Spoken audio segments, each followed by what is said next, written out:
Paralympics at London 2012. This should have been a moment when the experiences and living conditions of disabled individuals, or those with learning difficulties, were either highlighted or emphasised. Alas, this does not seem to be the case. For in a study by the Equality and Human Rights Commission, it seems that things have been slow to improve since then. Amazingly, the points that should have been aided by the sporting triumphs of Paralympics Team GB have had little effect on the overall treatment of those who have disabilities. Coming to more recent times, the changes to benefits have also had an effect on the standard of living for those with difficulties. However, it is not all doom and gloom, for our society has advanced to a certain degree. Where once disabled people would have been shunned, they are now given moments in the spotlight. Where once they would have been left behind, they lead the way. Even within communities, there are groups who specialise in highlighting and emphasising the talents, skills and creativity of those with disabilities. One such group is Independence, based in Glasgow.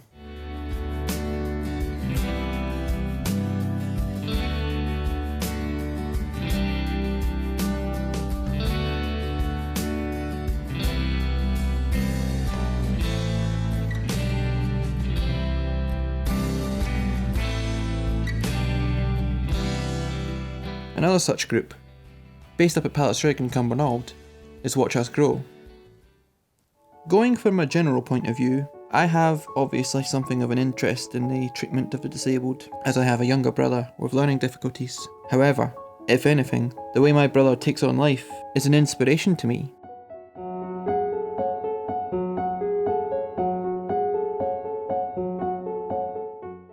He has done so much in less time than I have been on this planet.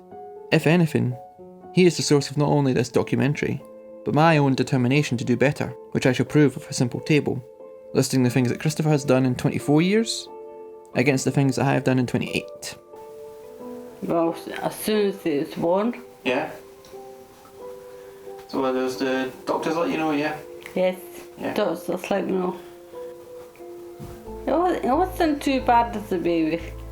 Did his learning difficulties have any kind of issues during that time, or was it later on in his life that they started to become more prevalent? No, it took a wee bit longer to get up on his feet. Right. And to crawl like normal babies do. Okay. Yeah.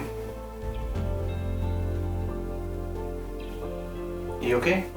How you mean just to get checked over? Yeah, just like you know, when you went to the Fraser Allender unit in York Hill. Fraser Allender was about once every month, I think. That's No, he seems to be okay at school. yeah. Apart from his big brother fighting with him, mate.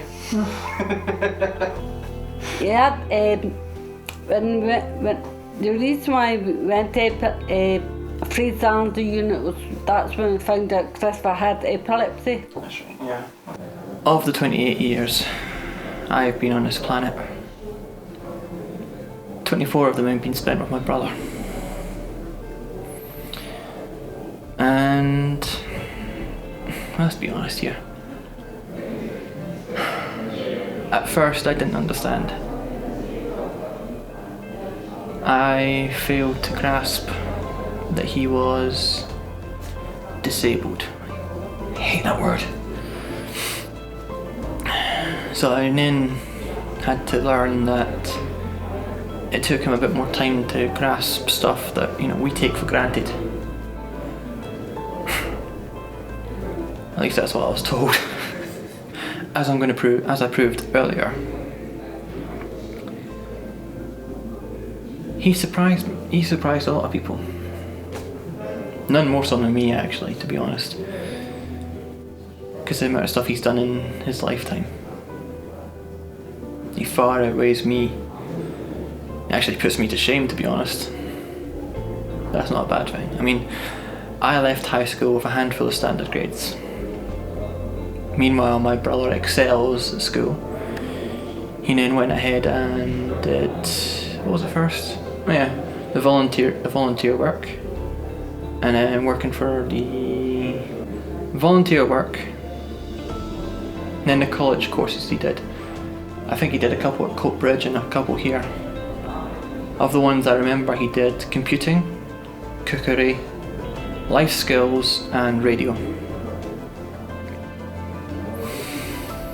Whereas his big brother spent most of his time from 16 years old on to, say, 25, 26,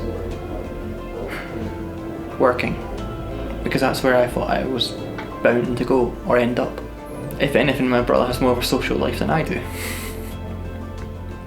But he is also, obviously, I know, I'm biased, okay, I'll admit that. My brother's an inspiration.